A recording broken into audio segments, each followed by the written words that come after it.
ഇനി നിങ്ങൾ എഴുതി ചോദിച്ച കാര്യങ്ങളെപ്പറ്റി പ്രതിപാദിക്കാം.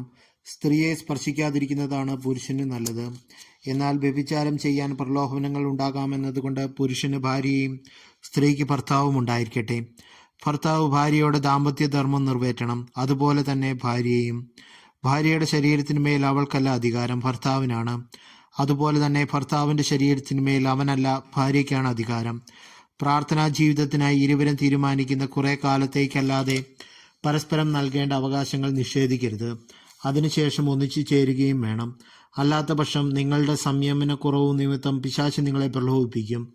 ഇത് ഒരു ആനുകൂല്യമായിട്ടാണ് ഞാൻ പറയുന്നത്, കൽപ്പനയായിട്ടല്ല. എല്ലാവരും എന്നെപ്പോലെ ആയിരുന്നെങ്കിൽ എന്ന് ഞാൻ ആശിക്കുന്നു. എന്നാൽ ദൈവത്തിൽ നിന്ന് ഓരോരുത്തർക്കും പ്രത്യേക ദാനങ്ങളാണല്ലോ ലഭിക്കുന്നത്. അവിവാഹിതരോട് വിധവകളോടും ഞാൻ പറയുന്നു, എന്നെപ്പോലെ ആയിരിക്കുന്നതാണ് അവർക്ക് നല്ലത്. എന്നാൽ സംയമനം സാധ്യമല്ലാത്തവർ വിവാഹം ചെയ്യട്ടെ.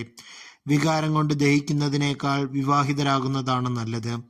വിവാഹിതരോട് ഞാൻ കൽപ്പിക്കുന്നു, ഞാനല്ല കർത്താവ് തന്നെ കൽപ്പിക്കുന്നു, ഭാര്യ ഭർത്താവിൽ നിന്ന് വേർപിരിയരുത്. അഥവാ വേർപിരിയുന്നെങ്കിൽ അവിവാഹിതയെ പോലെ ജീവിക്കണം, അല്ലെങ്കിൽ ഭർത്താവുമായി രമ്യതപ്പെടണം. ഭർത്താവ് ഭാര്യയെ ഉപേക്ഷിക്കരുത്.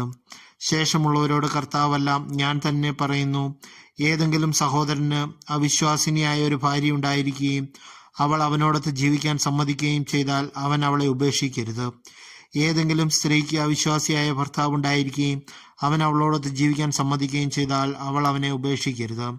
എന്തെന്നാൽ അവിശ്വാസിയായ ഭർത്താവ് ഭാര്യ മുഖേനയും അവിശ്വാസിനിയായ ഭാര്യ ഭർത്താവ് മുഖേനയും വിശുദ്ധീകരിക്കപ്പെടുന്നു. അല്ലെങ്കിൽ നിങ്ങളുടെ മക്കൾ അശുദ്ധരാകുമായിരുന്നു. എന്നാൽ ഈ സ്ഥിതിയിൽ അവർ വിശുദ്ധരത്രേ.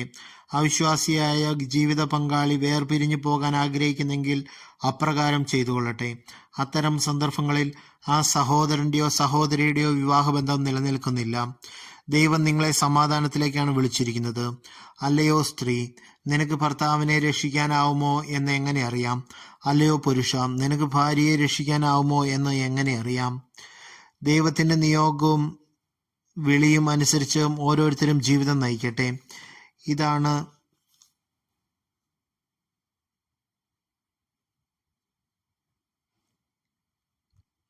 ഇതാണ് എല്ലാ സഭകളോടും ഞാൻ കൽപ്പിക്കുന്നത്. ആരെങ്കിലും ദൈവവിളി സ്വീകരിക്കുമ്പോൾ പരിച്ഛേദനം ചെയ്യപ്പെട്ടിട്ടുണ്ടെങ്കിൽ അതിൻ്റെ അടയാളങ്ങൾ മാറ്റാൻ ശ്രമിക്കണ്ട. ആരെങ്കിലും വിളി സ്വീകരിക്കുമ്പോൾ പരിച്ഛേദനം ചെയ്യപ്പെട്ടില്ലെങ്കിൽ പിന്നെ പരിച്ഛേദനം ചെയ്യേണ്ടതില്ല. പരിച്ഛേദിതനോ അപരിച്ഛേദിതനോ എന്ന് നോക്കേണ്ട. ദൈവകൽപ്പനകൾ പാലിക്കുക എന്നതാണ് സർവ്വപ്രധാനം. വിളിക്കപ്പെട്ടപ്പോഴുള്ള അവസ്ഥയിൽ തന്നെ ഓരോരുത്തരും തുടർന്നുകൊള്ളട്ടെ. ദൈവം നിന്നെ വിളിച്ചപ്പോൾ നീ അടിമയായിരുന്നുവോ? സാരമില്ല, സ്വതന്ത്രനാകാൻ സാധിക്കുന്നുണ്ടെങ്കിൽ അത് പ്രയോജനപ്പെടുത്തിക്കൊള്ളുക.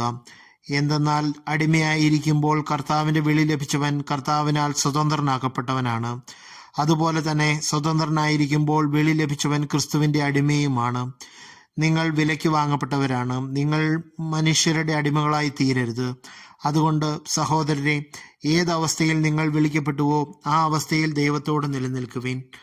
അവിവാഹിതരെ പറ്റി കർത്താവിൻ്റെ കൽപ്പനയൊന്നും എനിക്ക് ലഭിച്ചിട്ടില്ല. എന്നാൽ വിശ്വസ്തനായിരിക്കാൻ കർത്താവിൽ നിന്ന് കരുണ ലഭിച്ചവൻ എന്ന നിലയിൽ എൻ്റെ അഭിപ്രായം ഞാൻ പറയുന്നു. ആസന്നമായ വിപത്സന്ധി കണക്കിലെടുക്കുമ്പോൾ ഓരോരുത്തരും ഇപ്പോഴത്തെ നിലയിൽ തുടരുന്നതായിരിക്കും നല്ലതെന്ന് ഞാൻ കരുതുന്നു. നീ സഭാര്യനാണെങ്കിൽ സ്വതന്ത്രനാകാൻ ശ്രമിക്കേണ്ട. വിഭാര്യനാണെങ്കിൽ വിവാഹിതനാവുകയും വേണ്ട. നീ വിവാഹം കഴിക്കുന്നെങ്കിൽ അതിൽ പാപമില്ല. കന്യക വിവാഹിതയായാൽ അവളും പാപം ചെയ്യുന്നില്ല. എന്നിരിക്കലും വിവാഹിതരായവർക്ക് ലൗകിക ക്ലേശങ്ങൾ ഉണ്ടാകും. അതിൽ നിന്ന് നിങ്ങളെ ഒഴിവാക്കാനാണ് എൻ്റെ ശ്രമം. സഹോദരരെ, സമയം പരിമിതമാണ്. ഇനിമേൽ ഭാര്യമാരുള്ളവർ ഇല്ലാത്തവരെ പോലെയും, വിലപിക്കുന്നവർ വിലപിക്കാത്തവരെ പോലെയും, ആഹ്ലാദിക്കുന്നവർ ആഹ്ലാദിക്കാത്തവരെ പോലെയും, വാങ്ങുന്നവർ ഒന്നും കൈവശമില്ലാത്തവരെ പോലെയും, ലോകകാര്യങ്ങളിൽ ഇടപെടുന്നവർ ഇടപെടാത്തവരെ പോലെയും ആയിരിക്കട്ടെ. എന്തെന്നാൽ ഈ ലോകത്തിന്റെ രൂപഭാവങ്ങൾ മാറിമറിഞ്ഞുകൊണ്ടിരിക്കുന്നു. നിങ്ങൾക്ക് ഉത്കണ്ഠയുണ്ടാകരുതെന്ന് ഞാൻ ആഗ്രഹിക്കുന്നു. അവിവാഹിതൻ കർത്താവിനെ എങ്ങനെ സംപ്രീതനാക്കാമെന്ന് ചിന്തിച്ച് കർത്താവിന്റെ കാര്യങ്ങളിൽ തൽപരനാകുന്നു. വിവാഹിതൻ സ്വഭാര്യയെ എങ്ങനെ പ്രീതിപ്പെടുത്താമെന്ന് ചിന്തിച്ച് ലൗകിക കാര്യങ്ങളിൽ തൽപരനാകുന്നു. അവന്റെ താല്പര്യങ്ങൾ വിഭജിക്കപ്പെട്ടിരിക്കുന്നു. അവിവാഹിതയായ സ്ത്രീയും കന്യകയും ആത്മാവിലും ശരീരത്തിലും വിശുദ്ധി പാലിക്കാനായി കർത്താവിന്റെ കാര്യങ്ങളിൽ തൽപരരാണ്. വിവാഹിതരായ സ്ത്രീയാകട്ടെ ഭർത്താവിനെ എങ്ങനെ സന്തോഷിപ്പിക്കാമെന്ന് ചിന്തിച്ച് ലൗകിക കാര്യങ്ങളിൽ തൽപരയാകുന്നു. ഞാൻ പറയുന്നത് നിങ്ങളുടെ നന്മയ്ക്ക് വേണ്ടിയാണ്, നിങ്ങളുടെ സ്വാതന്ത്ര്യത്തെ തടയാനല്ല. പ്രത്യുത നിങ്ങൾക്ക് ഉചിതമായ ജീവിതക്രമവും കർത്താവിന്റെ ഏകാഗ്രമായ ശുശ്രൂഷിക്കാൻ അവസരവും ഉണ്ടാകാൻ വേണ്ടിയാണ്. ഒരുവന് തന്നെ കന്യകയോട് സംയമനത്തോടുകൂടി പെരുമാറാൻ സാധിക്കില്ലെന്ന് തോന്നിയാൽ അവൾ യൗവനത്തിന്റെ വസന്തം പിന്നിട്ടവളെങ്കിലും അനിവാര്യമെങ്കിൽ അവന്റെ ഹിതം പോലെ പ്രവർത്തിക്കട്ടെ. അവർ വിവാഹം കഴിക്കട്ടെ, അത് പാപമല്ല. എന്നാൽ ആത്മസംയമനം പാലിക്കാൻ ബുദ്ധിമുട്ടില്ലാത്ത ആരെങ്കിലും തന്റെ കന്യകയെ കന്യകയായി തന്നെ സൂക്ഷിക്കാൻ ദൃഢനിശ്ചയം ചെയ്യുന്നെങ്കിൽ അവന്റെ പ്രവൃത്തി ഉത്തമമാണ്. തന്റെ കന്യകയെ വിവാഹം ചെയ്യുന്നവൻ ഉചിതമായി പ്രവർത്തിക്കുന്നു. എന്നാൽ വിവാഹം ചെയ്യാതിരിക്കുന്നവൻ കൂടുതൽ ശ്ലാഘനീയനാണ്. ഭർത്താവ് ജീവിച്ചിരിക്കുന്നിടത്തോളം കാലം ഭാര്യയുടെ വിവാഹബന്ധം നിലനിൽക്കുന്നു. ഭർത്താവ് മരിച്ചുപോയാൽ ഭാര്യയ്ക്ക് ഇഷ്ടമുള്ളവനെ ഭർത്താവായി സ്വീകരിക്കാൻ സ്വാതന്ത്ര്യമുണ്ട്. അത് കർത്താവിന് യോജിച്ച വിധത്തിലായിരിക്കണമെന്ന് മാത്രം. എൻ്റെ അഭിപ്രായത്തിൽ വിധവയായി തന്നെ കഴിയുന്നതാണ് അവൾക്ക് കൂടുതൽ സൗഭാഗ്യകരം. ദൈവാത്മാവ് എനിക്കുമുണ്ടെന്ന് ഞാൻ കരുതുന്നു.